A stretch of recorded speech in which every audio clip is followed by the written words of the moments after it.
প্রকাশিত মানে কি? শুধু আমাদের কাছে প্রকাশিত নয়, একটা পিঁপড়ার কাছেও আমার নবী প্রকাশিত, বলি না সুবহানাল্লাহ। পাহাড়ের কাছেও আমার নবী প্রকাশিত, গাছগাছালির কাছেও আমার নবী প্রকাশিত, ওই চন্দ্র সূর্যের কাছেও আমার নবী প্রকাশিত।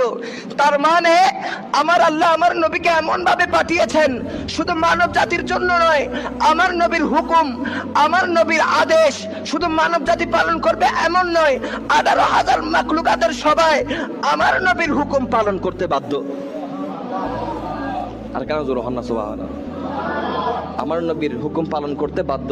একদিন হযরতে সিদ্দিক আকবর, হযরতে ফারুক আজম, উসমান যুন্নুরাইন, মাওলা আলী শের খুদা সহ সাহাবায়ে কেরামকে সাথে নিয়ে আমার নবী হাঁটতেছেন, পাহাড়ের পাদদেশে হেঁটে হেঁটে যাচ্ছেন। কিছুক্ষণ পর পর দেখি কে জানি সালাম দেয়, বলেন না সুবহানাল্লাহ। কিছুক্ষণ পর পর আব্দুর থেকে সালাম আসতেছে, সালাম আসতেছে, আসসালাতু ওয়াসসালামু আলাইকা ইয়া রাসূলুল্লাহ, আসসালাতু ওয়াসসালামু আলাইকা ইয়া হাবিবাল্লাহ, আসসালাতু ওয়াসসালামু আলাইকা ইয়া সাইয়্যিদাল মুরসালিন, বলি সুবহানাল্লাহ। সিদ্দিক আকবর বলে, ইয়া রাসূলুল্লাহ, ইয়া হাবিবাল্লাহ, এখানে তো আমরা ছাড়া আর কেউ নাই, আপনি নবীকে এভাবে কে সালাম দিচ্ছে? সুবহানাল্লাহ বলেন না। আপনি নবীকে এভাবে কে সালাম দিচ্ছে?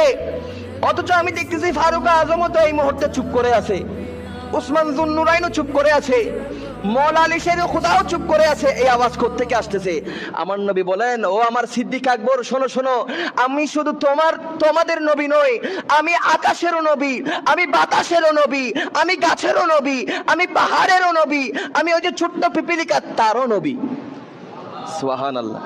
এই জন্য আমি নবী যেদিকে যাই, রহমাতুল্লিল আলামিন নবী যাচ্ছে, পাহাড়েরা সালাম দিচ্ছে, বলি সুবহানাল্লাহ। রহমাতুল্লিল আলামিন নবী যাচ্ছে, মরা পাথর সালাম দিচ্ছে।